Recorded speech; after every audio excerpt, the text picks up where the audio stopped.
Established in 1895 and celebrated for their cycling legacy, Schwinn knows just what you're looking for in a bicycle. From men's to women's to kids, they have a bike for everyone. Enjoy a bike that makes urban cycling easy with the Loop by Schwinn. The Loop features a folding steel frame that's both durable and exceptionally convenient for those with limited storage space. The Shimano 7-speed twist shifters and Shimano derailleur team up to provide smooth gear changes, while the front and rear linear pull brakes deliver secure stops. 20-inch wheels with alloy rims and smooth rolling street tires are perfect for your weekday commute or weekend ride around town. There's even a rear carrier with a heavy-gauge nylon bag, making it super easy to haul your backpack, groceries, or whatever else you need to carry on your ride. Then when you're all done, just fold the bike right up into its ultra-compact storage configuration and you can tuck it away until it's time to go again. Like all Schwinn bikes, the Loop comes with a limited lifetime warranty for as long as you own the bike. Convenience is the name of the game with the Loop. Enjoy the freedom of riding a Schwinn.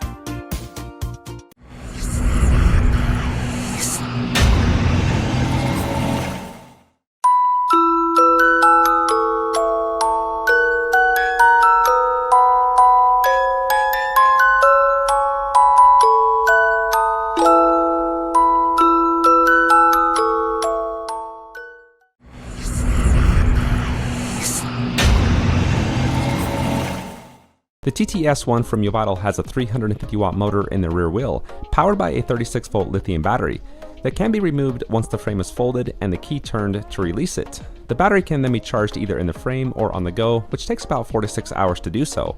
Now they say that power can take a rider up to 20 miles per hour. My radar gun is broke, so I couldn't get a solid read on the bike, but I was riding with some family the other day and matched my speed with their scooters, which was right around 20 miles per hour. Now that speed was on the highest of the 3 speed modes it comes with.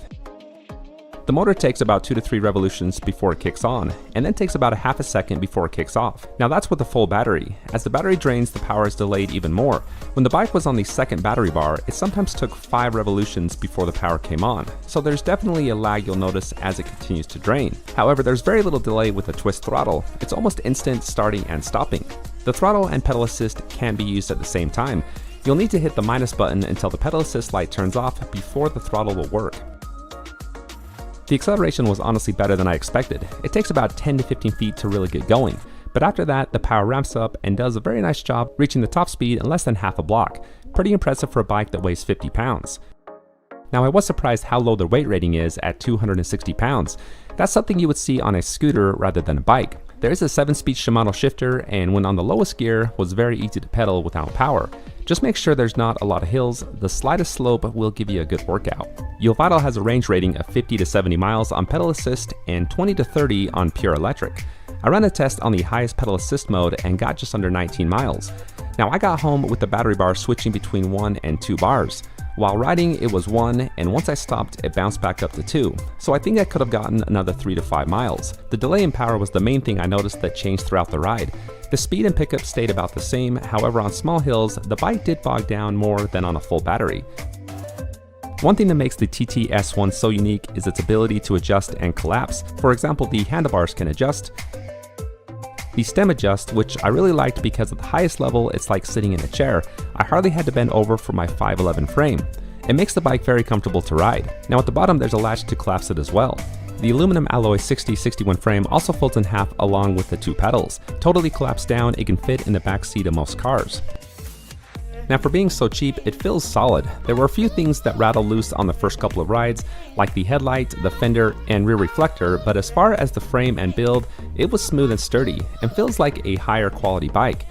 I was surprised to see front and rear suspension, especially for a bike under $700. Now it's not the best suspension, something you would expect on cheaper bikes. My only complaint with comfort was the seat. It's pretty hard. After about 15 miles, I started standing every few minutes to take a rest.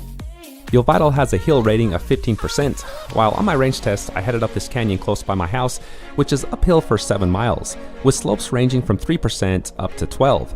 The bike slowed down to what felt like 9 to 10 miles per hour on the steepest part of the trail, so pretty decent for hills. The dual disc brakes are nothing to brag about, but nice to have on a bike this cheap. The TTS1 has a front headlight, a horn, it can be ridden in light rain, and comes with a 1-year warranty.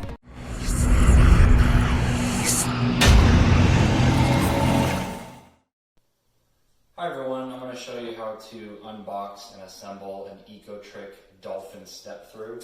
It does help to have some tools of your own at home. For the unboxing, we're going to use some regular cutting pliers here. So first you want to cut the plastic strips. Now note that on some of these boxes there's a lot of glue on them, so it's possible that you have to use a knife and cut along the seam here. Just be careful to not stab the tire inside the box. It'll be hard to know where the tire is while you're cutting, but we're always going to try to lift the flap up without having to cut it in hopes that there wasn't too much glue on it from shipping. So this one's not too bad. A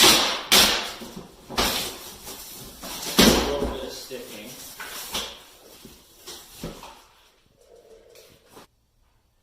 Alright, so once we have it open, we're going to go ahead and take out all the loose items to make it easier to pull the bike out.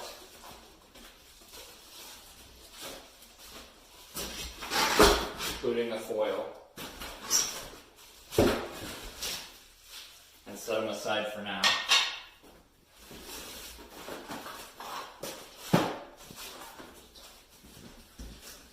So that's good enough, we're pretty free.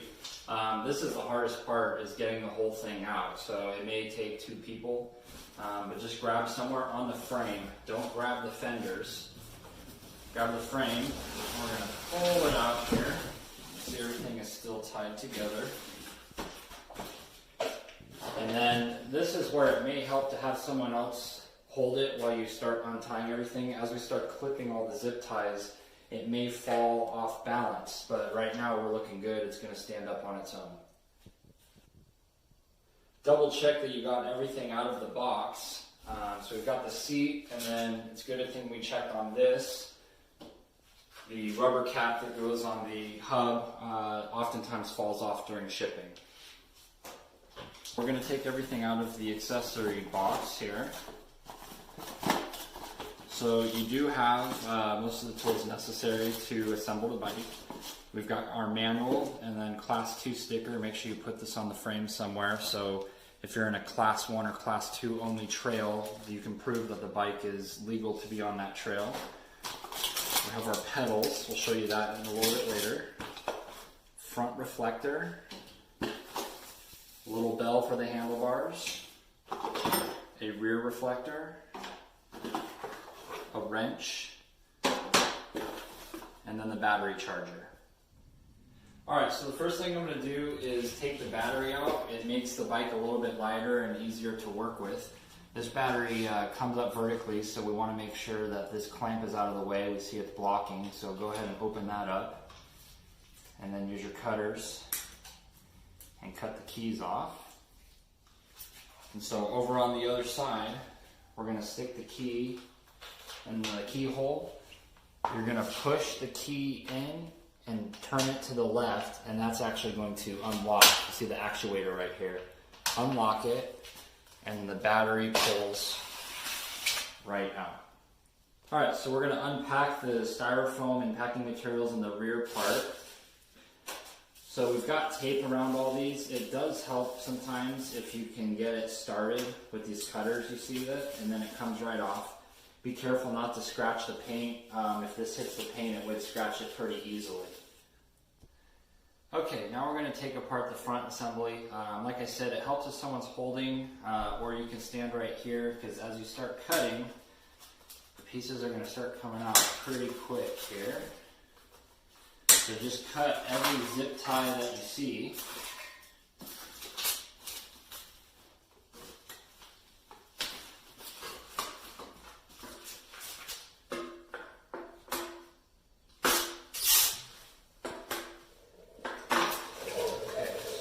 Got the tire free. Go ahead and pull this cap off. That's to protect the disc during shipping. And then these little zip ties, use your pliers and just cut them to get the axle off. Careful not to hit the disc. This does bend very easily. This is for the brakes. So when you set it down, just don't lean the disc on anything. These are instructions on how to mount the handlebars, which we'll be showing you in a little bit. This offers good diagrams on which direction everything goes. So from here, you finish cutting and just start spreading everything out. You're going to have a few different pieces, and once you get it all spread out, you can start unpackaging everything. Okay, now that we're all unpackaged, we're ready to assemble. What I do is want to make sure to lay everything out so the cables are straight. So we're going to have the electronic display on the left side, and I've twisted the bars to where you can lay it nicely here and everything is straight. We're going to set the forks next to here. We have no tangles. So the first thing we want to do, and this is the tool it comes with, but I am going to use my own tool. Makes it a little bit easier. You're going to go ahead and use your 5mm Allen and remove the cap here. Okay, now that we've unscrewed this, we're going to take off these pieces and save for a few minutes here. Just pull this guy off. So you've got the top cap, and you've got a little gasket piece here as well. So this is a little difficult here. We're going to want to lift the bike up, and we're going to position the fork inside the tube here while keeping the cables aligned. So I'm going to lift it up. Keep this cable on the left side and the other one on the right. Go right in here. And now at this point with the fork in, it actually stands on its own pretty well. So it's pretty off balance until we get the fork in, and then it's pretty sturdy at that point. Okay, so we're going to take the small gasket piece here, and we're going to put it with the small side down. This is going to hold it balanced inside the tube. So just push it in until it's nice and even, and then we'll take the metal cap and slide that on. Just kind of work it. There we go. Okay. Now we can go ahead and put the stem piece on here.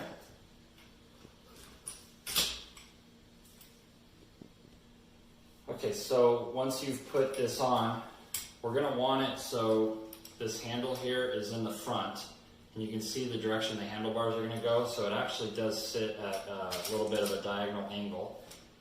And we're going to go ahead and screw in the screw here. Just line it up into the center. Once you open this, there's a hole here. Line it up in here. And we're not going to want to tighten it all the way. We'll wait until we do our final alignment of the handlebars.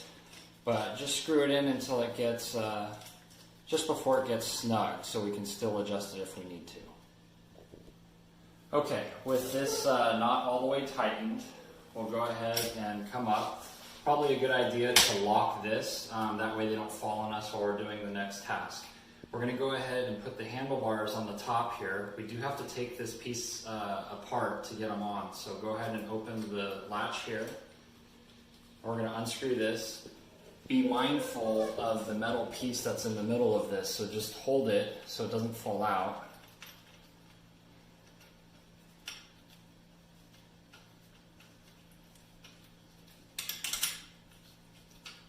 Alright, so we've got the screw out. Make sure to keep the washer on there. We've got the little lever here with this metal piece in here. Take this little copper piece off. And then we are going to have to remove this flap to get the bars on. So go ahead and slide it out. Grab your bars, keep them nice and straight. Remember, panel on the left, shifter on the right. And set the bars right in here.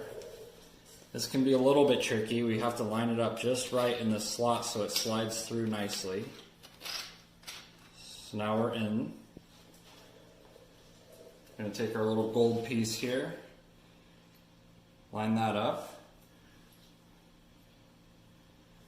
Take the screw, make sure the washer's still on there, and work it up.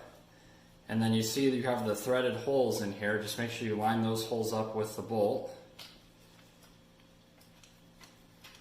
And start screwing it in.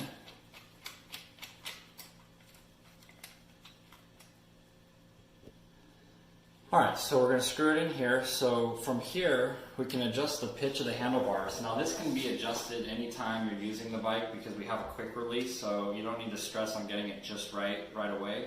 But we do want to make sure that the left and right is even. So if you look, the handlebars have these notches in here, these grooves. So you just want to make sure that they're completely hidden. You see, so now they're on this side. So we're going to make sure they're completely hidden in here. And then I usually angle the handlebars to where the brake levers are just a little bit down. Again, that's something that we can adjust while you're using the bike. So now we want to tighten this. You want it to be just kind of snug. It doesn't need to be too tight. You definitely don't want it too loose. So right now it's probably too tight. It's a little hard to pull. So holding this steady, I'm going to loosen the screw down here a little bit. Still a little tight. Loosen it more. And now that's much looser. So that's probably actually a little bit too loose. So you're just going to kind of go back and forth until you feel like you have a good little snug on it. Just like that. Okay, now we're going to go ahead and mount the front tire. This is our axle piece here. You've got a cap and 2 springs. Go ahead and take this cap off with the spring. Notice that the springs are larger on the outside and smaller on the inside. And be sure to keep it like that when we install it on the bike.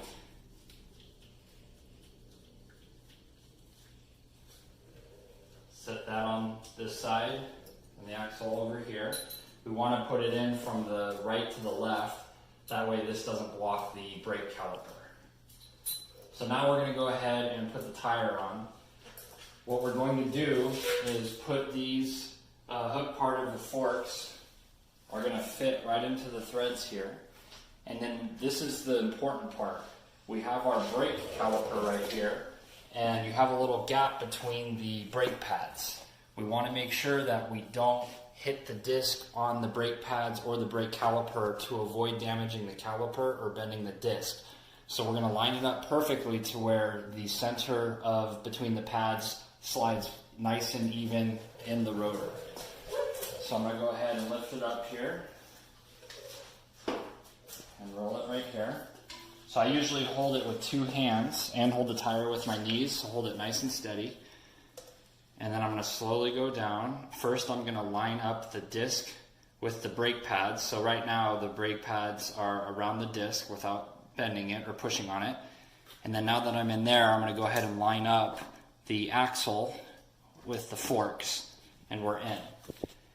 Now it's important that we seat this evenly, so what I usually do is just kind of give it a little shake, make sure that the forks are both on evenly on both sides, or it's going to be difficult to tune the brakes and be unsafe.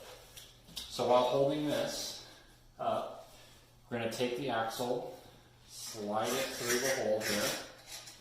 Now you are going to have to hold with your hand the lever, because while we screw the cap in, this is going to want to turn. So with one hand, hold this from spinning, hold the bike up. Again, it does help if you have someone helping you. Take the spring. Remember the larger side is going to be on the outside, so we're going to do smaller side in first. Take our cap, and we'll screw it in here. And remember, I'm holding the axle from spinning by holding the lever with my left hand. And this is the same as the clamp on the handlebars. We want it to be nice and snug, not too tight, not too loose. So from here, I'm going to go ahead and double check the alignment. Give it a nice good shake, make sure we're even in here. And let's test the tightness. I usually clamp this down with it going this way to avoid hitting the bar. So you see right now it's not even doing anything. So I'm going to go ahead and hold this again and tighten the cap more. Clamp it. A little bit. We're close, but not yet. Hold it. Probably turn it maybe half a turn. Clamp down again. I'm going to do just a little bit more. You definitely want to make it so it's not impossible to take this off if you need to. Perfect. That's nice and snug, and now we've got the front tire on. Now that you have the front tire on, you can go ahead and put the kickstand down and now we don't have to worry about the bike falling over. Okay, now we're going to go ahead and tighten the handlebar stem here so everything is tight. We can see that the handlebars are loose with the tire. So what we want to do is start working our way to tightening it little by little, while keeping these straight. First, we're going to want to go ahead and open this up. To open it, lift the little silver piece up and then pull the whole handle out, and the handlebars come down. So I'm going to tighten this just a little bit. I want to make it to where it will hold its position. It'll hold its position without you doing too much to it. And so what I mean by that is if you grab the fork and you grab the handles, and I'm turning this right now, there's resistance. So I want a little bit of resistance, because if it's too easy to turn, then it's going to be hard to align it. So now that I have the resistance I want, I usually stand over the bike, and this is where you're going to hold the handlebars. Now it does help to clamp this so that way it doesn't move. And I'm going to angle this, and you're just going to make sure that the tire is completely perpendicular to the handlebars. Sometimes it helps to have a second eye take a look. So I think I've got it where I am right now. So I'm going to go ahead and lower this. And try not to turn the wheel too much so that way this doesn't turn. I'm going to tighten this just a little bit more. Check my alignment. And we're still straight. So with this, we want to tighten it to where it's snug, not too tight, not too loose. Just give it a nice snug turn, and we're good. So right now, we're done with this bolt right here. The handlebars are straight. I'm going to go ahead and clamp this, and now it's time to tighten the rest of the clamp stem here. So the bolts to tighten are right here next to each other. And I usually do them simultaneously, that way we can tighten it evenly. And these ones, these bolts, you'll want them to be pretty tight, not as tight as the middle one, but tight enough to where the handlebars aren't going to turn while you're riding the bike over bumps. Okay, now that we've got the front assembly completed, we're going to go ahead and put our pedals on. Take them out of the plastic wrap. You see on this model, the pedals are labeled pretty easily. So we're going to have the right side and the left side. So we'll put this over here for now. On the right side, and you're going to use the wrench that's included, by the way. On the right side, we're going to go ahead and turn it clockwise. Get it started. And then just turn it all the way. And it's a little bit easier to tighten it with the pedal over here. So I'm going to put it right there for tightening it. It's starting to get tight now. Alright, so I'm going to hold the bike and just kind of give it a good... That's right where I want it. Okay, so now we'll go ahead and do the left side. This is where some people get confused. So usually you turn it clockwise to tighten. On the left pedal to tighten, we actually turn it counterclockwise. So just think of it as you're going to turn the pedals moving forward on each side. So we're going to turn this counterclockwise. And we're going to do the same exact thing on this side here.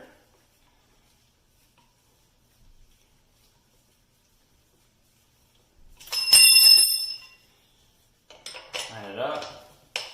Give it a good little pull. Now our pedals are on. Okay, now we're going to go ahead and put the seat on. Now, because we need the space here to put the battery, we can't have the cap blocking and we can't have the lever blocking. So I usually put it at a diagonal here so this whole space is clear. Slide the post in. And just like the tire lever, we want to make sure that it's snug, not too tight, not too loose. This is probably too loose. A good way to tell is you can try turning it, and you see I can turn the seat a little bit, so that's a little bit loose. So to tighten it, hold this from turning and turn the cap clockwise. Just like that. Seat's on. Okay, now we're going to go ahead and tune the derailleur and the brakes. As you can see, I'm using a bike stand. It does help quite a bit having it on a bike stand, so that way we can turn the wheels and do all of our tuning. You can do it without a bike stand. You could have someone hold it up. You could try to hang it, but anything you can do, put something under it, anything you can do to elevate the tires is going to help. In my experience with these bikes, when they arrive, usually the brakes are a little bit tight, so you can see it stops pretty quick. So the first thing I do is I'm going to loosen the caliper and the cable here, so that way it'll be nice and easy to tune later. So I'm going to first go on the pad bolt, the stationary pad, turn it counterclockwise a couple times. These are the two bolts for the caliper. I'm just going to loosen them. You don't have to take them off. And we're going to show you what we're doing in the few steps from now with the brake. So now that's a little bit loose. And now we're going to loosen the cable here. Now, when you get your bike and you spin the wheel, if it doesn't stop quick, like right now it's turning nice and free, you don't have to do this. As you saw with this bike, the wheel had resistance because the brake was pushing on it, so we know that we want to do some fine tuning with it. Alright, now that's loose, so now we don't have resistance on the wheel. We're going to go ahead and tune the derailleur so it shifts nice and smooth.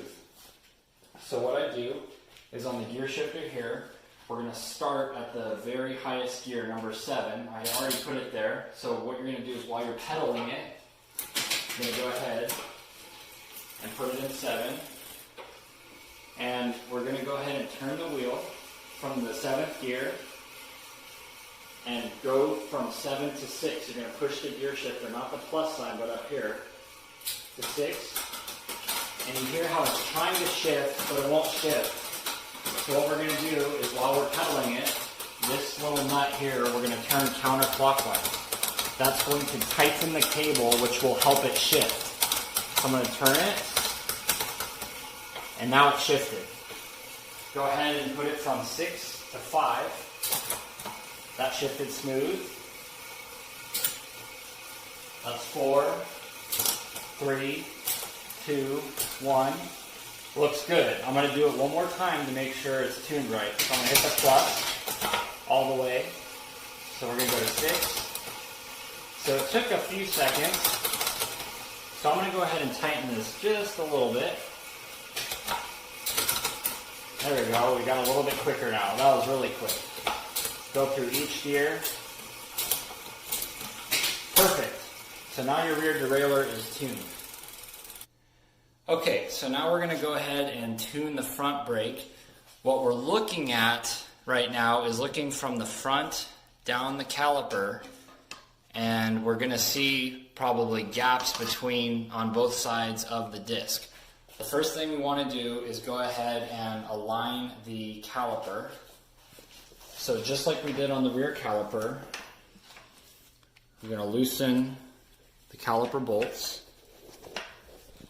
And then just as a side note, on these bikes, the front brake is on the right side and the rear brake is on the left side. It's a little bit opposite of standard, so keep that in mind.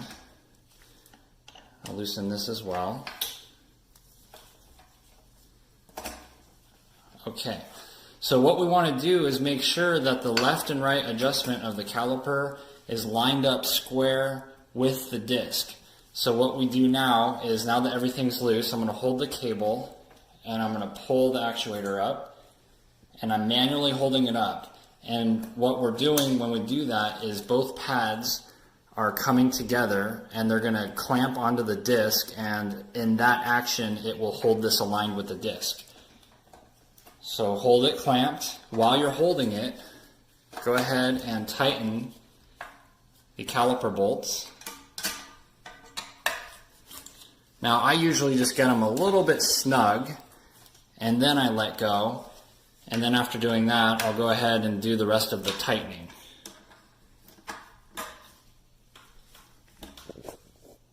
Okay, now that we have the caliper tightened, we're going to go ahead and adjust the pads. The way these brakes work is you have one stationary pad, and then the pad that's tied to the lever with the cable is going to move. So I'm going to go ahead and adjust the stationary pad first. Now sometimes in shipping, these discs, they are warped, meaning while it's turning, it'll be moving a little bit. So if it seems really bad to where you can't get the brakes adjusted where you like them, sometimes it's best to take it to a bike shop and have them tune the brakes. I do have a tool to be able to unwarp the discs. So now that we have tightened the caliper on, I'm going to go ahead and with my finger, because we still have the cable loose, I'm going to move the caliper just to reset the pads and spin it. And if you listen, you can hear some rubbing. So the goal is to tune it as tight as possible without it rubbing or with it rubbing just slightly. So since it's rubbing a little bit, I'm going to go ahead and loosen the stationary pad. So it's this Allen right here. I'm going to loosen it one click. These ones kind of click. It goes click, click, so it'll be the same adjustment every time. So one click out. You hear it click. I'm going to go ahead and move the caliper here just to reset the pads. And now we're going to try spinning the wheel again. And now you hear that it's barely rubbing. So I'm going to leave the stationary pad at this setting because it's just barely rubbing. It's not enough to slow the tire down. Plus, once you start using the bike, the cables are going to stretch, the brakes are going to wear down. So it's a little better to adjust it tighter in the beginning because it's going to break in. Okay, now that the stationary pad is adjusted, we're going to go ahead and adjust the pad that's tied to the cable here. So what I usually do is I spin the wheel, hold the cable, pinch it with my fingers, and then slide this up, and I move it just until it starts rubbing, and then I tighten this bolt right here. So I'm going to go ahead and spin it.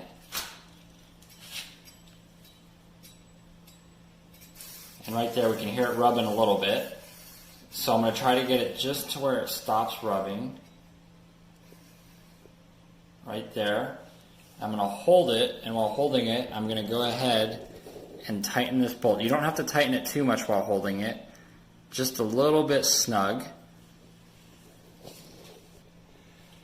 Now that we tightened down just a little bit snug, you can go ahead and tighten it all the way.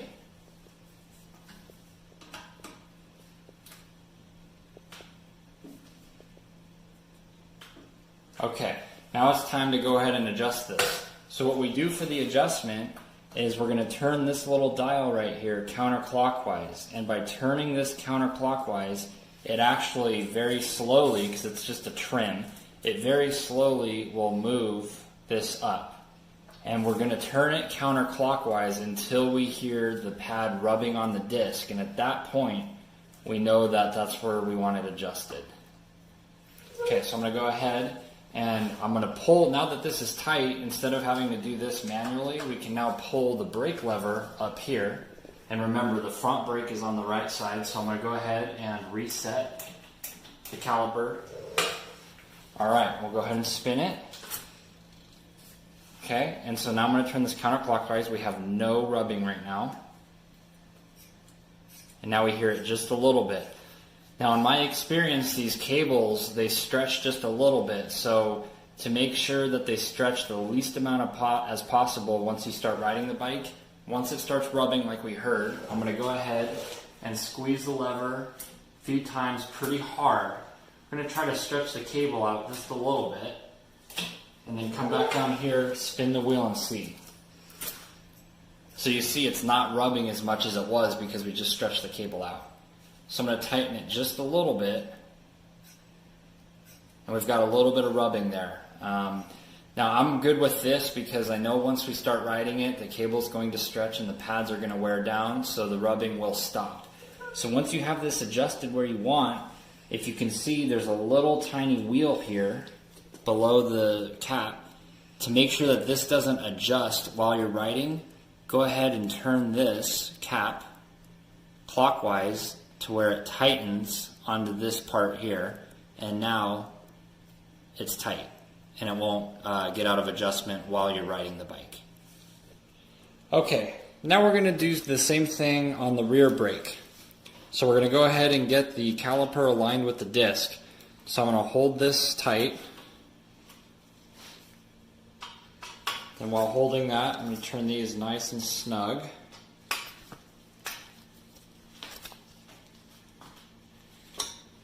And then now that they're nice and snug, I can do my full tighten on it.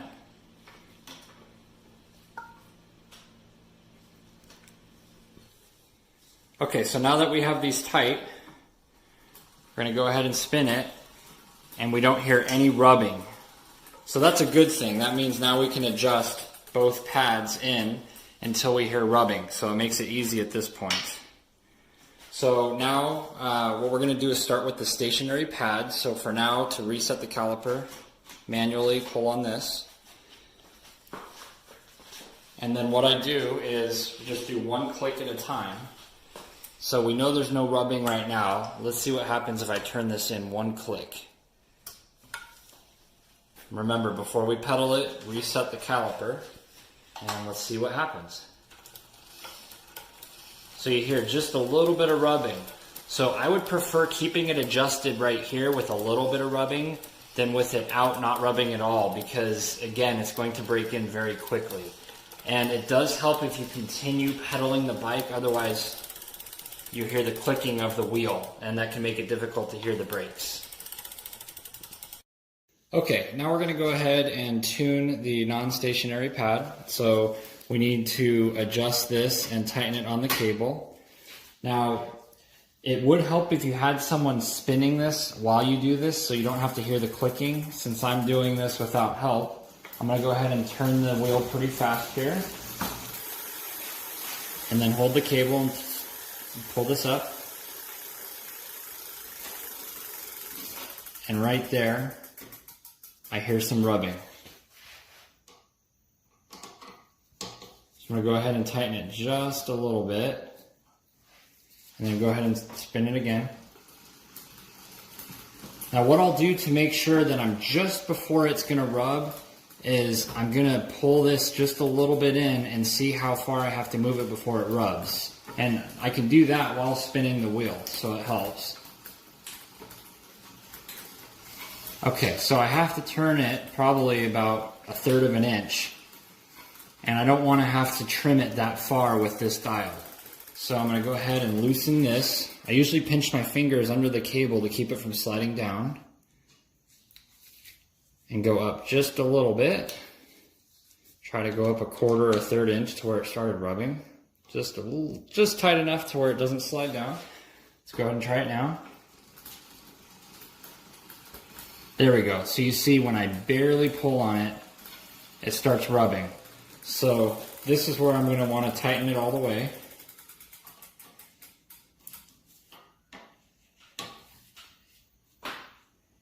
Okay, so now that this is tight, we can go ahead and reset the caliper with the brake lever. So just pull it a couple times, and you see when I pull it, it does the same thing that we did manually. And now you can actually pedal it while doing the adjustment. So we're going to pedal it, and then we're going to turn this counterclockwise to trim it tighter until we hear rubbing.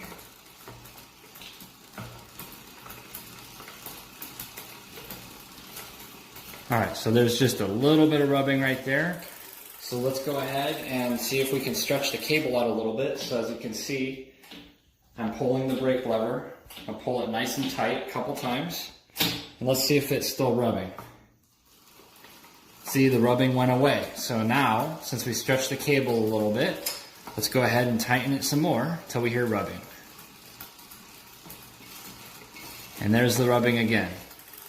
So let's go ahead and reset the caliper and try to stretch out the cable.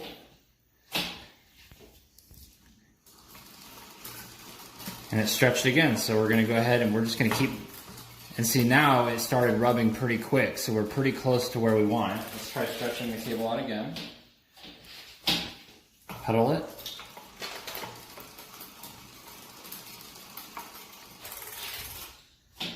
And what I'm trying to do is get it to where it keeps rubbing after I pull on the brake lever, so we know that we stretch the cable out as much as we can with it being brand new. So now we can hear it still rubbing, if you can hear it. So what we're going to do now is I'm going to turn this clockwise. You could leave it here if you'd like, but I'm going to go ahead and turn it clockwise just until the rubbing stops. And there we go. Rubbing stopped right there. So remember, use this little dial once you're done with your adjustments. And tighten it there. Test the brake. And there we go. We've adjusted both the front and rear brakes. Okay, so I'm going to do this while it's up on the rack. It's a little bit easier to see. If you don't have a rack, you can do this at any point. But it's very important to record the serial number of the bike. In case, heaven forbid, it gets stolen, you're going to want to provide law enforcement with the serial number to increase the chances of you getting the bike back. So what I do is I turn to the very last page of the manual here, and we have a spot to put the battery serial number, the bicycle serial number, write the model, and your purchase date. So on this particular model, the serial number is engraved on the left side next to the crank. So I'm going to go ahead and write that down. Okay, and then I'm going to go ahead and jot down the battery serial number on this battery. It's on the sticker right here, and here's your serial number. Okay, and again, while it's still up, I'm going to take this opportunity to put on the Class 2 sticker. You really can put it anywhere on the bike. On this model, I tend to just put it right down here. It's easy to show anyone who asks if you are allowed on the trail for a Class 1 or Class 2 bike. Okay, we're going to go ahead and install the front fender along with the front reflector here. Now it does help, it's not included with the bike, but it does help if you have a Phillips screwdriver and then just any pair of pliers. It doesn't need to be anything that sturdy. So what we're going to do first is use our Phillips screwdriver, loosen the screw in this reflector, and then just imagine that the reflector is going to be standing up like this. Okay, so just imagine it sitting like this. So I usually put it so it's perpendicular to the ground here. So go ahead and tighten here. Doesn't have to be too tight. Now on this model, this little lip right here is sticking back because we're going to have this fender piece right here, and this is going to be on the outside. It doesn't work. So I'm actually going to, now you don't have to put this on, it's up to you, but I'm going to put it on. So I'm going to use my cutters here, and I'm actually going to cut this lip off. And this way, it can sit nice and flush on the fender. So to get the fender in here, start back here, and then I usually put where these notches are, I put them just to the right of the tube, and then I kind of push it down, compress the tire down, and roll the tire forward. And there we go, so now we're in. So you see, unless you push down, it's not really going to move. We're going to take our hardware here, we're going to take the nut off. Now again, you'll need pliers or another wrench or socket to be able to tighten this because it has the auto tightening nylon on it. Remove this washer here. Set these aside for now. So we're going to go ahead and slide the bolt through the reflector. I'm going to set this down. Now, this tube is a little bit too wide for these notches here, so I usually use two hands, and I line it up, and then I just kind of work it up. Just make sure that you can work it up, and you'll see that it's going to bend them out just a little bit. That's fine because they're going to readjust once you tighten the bolt. So I make sure that I can slide it nice and easy in there. So now it's sitting there okay. So we're going to take our reflector with the bolt, and go through onto the other side. We're going to put our washer on first, and then we're going to go ahead and get this started. So I'm not going to adjust the reflector or the fender quite yet. I want to get it a little bit tighter. So you're going to use the Allen wrench supplied, I usually will hold that here, and then I'm going to use my pliers and hold the nut from spinning. And go ahead, and I find it easier to just turn this and check. We're still pretty loose. I want to get it to where it's maybe just starting to tighten a little bit, but not really that much. So I can feel that there's a little bit of resistance on it now. So I'm going to go ahead and align the reflector up. So just turn it so it's straight up and down. And then the fender sits a little low, so what you have to do is just kind of work it up.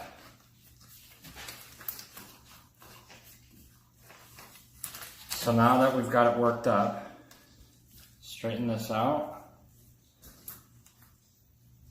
And if you let go, it should stay in place. And we're going to be adjusting it while we tighten. So I'm going to go ahead and tighten it just a little bit more. I'm going to look down, make sure it's lined up straight with the tire. Make sure it's not touching the tire.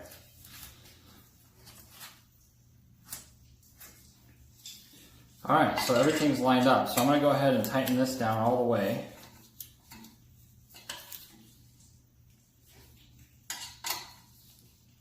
And that's it. Okay, now we're going to go ahead and install the rear reflector. So Phillips screwdriver is all we need for the rear one. Go ahead and loosen the end screw here. Get it to where it's at a 90-degree angle. Tighten the screw that's holding the joint of the reflector. Okay. Now this part, be very careful because there's a very small bolt in here, or nut, and it's very easy to get lost. So what I do is I put my finger over it, and then I loosen this. Pull this out. Now the whole time I'm holding my finger over this so the nut doesn't come out. Open this up, slide it on, and again, see my finger, I'm holding it on the whole time. And now I'm going to go ahead and take the screw, slide it through, and use my Phillips screwdriver to at least get it started on the nut. There we go. So now I can let go because it's locked on there. And I usually just slide this up here, make sure the left and right is adjusted properly, and tighten that other screw all the way. Okay, as mentioned in the beginning of the video, sometimes you have pieces that fall off during shipment. So this cap had fallen off during shipment and it was in the box. I'm going to go ahead and it covers this axle bolt here. Okay, and you just slide it on and it's good to go. Okay, now we're going to go ahead and install the bell. You just need a Phillips screwdriver again. So go ahead and loosen the screw. Pull this open and slide it onto the bar. Put the screw in.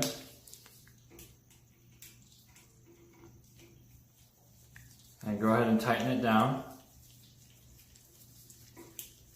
You can put it on either side, it really doesn't matter.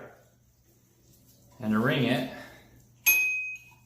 oh, that's not tight enough. So that's a good test to make sure it's tight enough. All right, so try ringing it.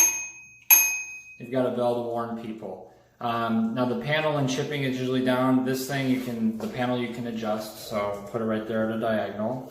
And we've got everything assembled on the bar. Go ahead and test out the folding mechanism.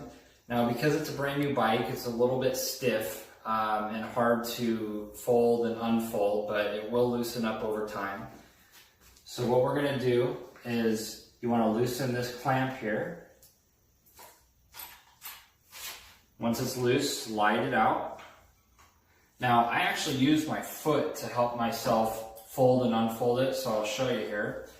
Now what you want to do is to break the connection, we need to lift this whole piece up. It just sits on a spring. So I hold my knee on the bike, grab the front of the bike, kind of hold my armpit over the seat, lift this up, and you're going to push with your knee and pull with your hand just to break that break. Now that we made the brake, you can let go of that. From here, I go ahead and put my foot on the frame and then just pull it all the way back. Sometimes you have to adjust the pedals so that way there's room. I'm going to lift the kickstand up, just pull it all together. I'm just going to sit down right here, lift up, and now we're folded. If you want to make it even smaller, you can actually take the seat out as well. So now to refold it, we're just going to do the very opposite of what we did to fold it. And then on here, you have to do the opposite. We have to push on this side. So I'm going to go ahead and push and pull here. Get it against that. Lift this up, push down, or push in. Now it's locked. Slide this over, lock this in place, and there you go. Now you're ready to ride. Okay, so now let's go ahead and put the battery on and test the display, make sure everything turns on okay. To take the battery on and off, you do have to take the seat out. Now remember, you can charge the battery on or off the bike. It does not matter. I usually take the battery out when, well obviously if you can't get the bike close enough to a wall outlet to charge it, but also in transportation, it makes the bike a lot lighter with the battery out. So we're going to go ahead and make sure that the key is in the unlock position and the lock mechanism is flush here. Line the slot up with the bar.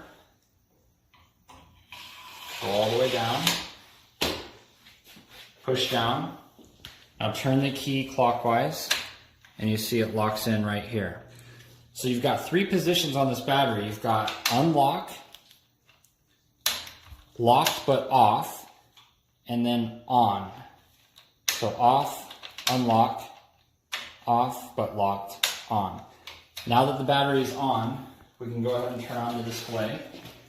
Just tap the power button on and off, and now we're loaded up. So when the batteries come from the factory, they're never fully charged. So you'll see that you've got about 75% charge. Each dot represents about 25%. So it is suggested that you fully charge the battery before riding. You've got 3 pedal assist levels. It starts off, or it defaults to turning into medium when you turn it on. You hit mode and you can adjust the pedal assist. Low, medium, high. The higher the pedal assist level, the faster the bike will go while you're pedaling. Furthermore, you have throttle. If you turn this right here, the bike will go. Okay, I'm going to go ahead and show you the charger. So we'll unbox it here.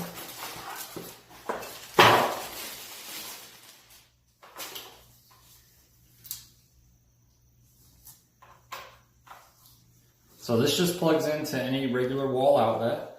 The charging port on the battery is under this flap, so just turn it. And you see you've got the 3 holes there, and you've got the 3 nubs there. And when you plugged into the wall, you're going to go ahead and plug this in. And again, you can do this on or off the bike, it doesn't matter. And then on the charger is a little window right here. When it's charging, it will be red. When it's done charging, it turns green. Okay, the last thing are the tire pressures. The tires usually arrive a little bit low on pressure, so you're going to want to put them up to the proper pressure. These tires max out at 20 psi. I usually put them at 18 psi. That's good for on-road. If you're doing any off-roading, you may want them a little bit lower, but 18 seems to be a happy medium. Enjoy the bike.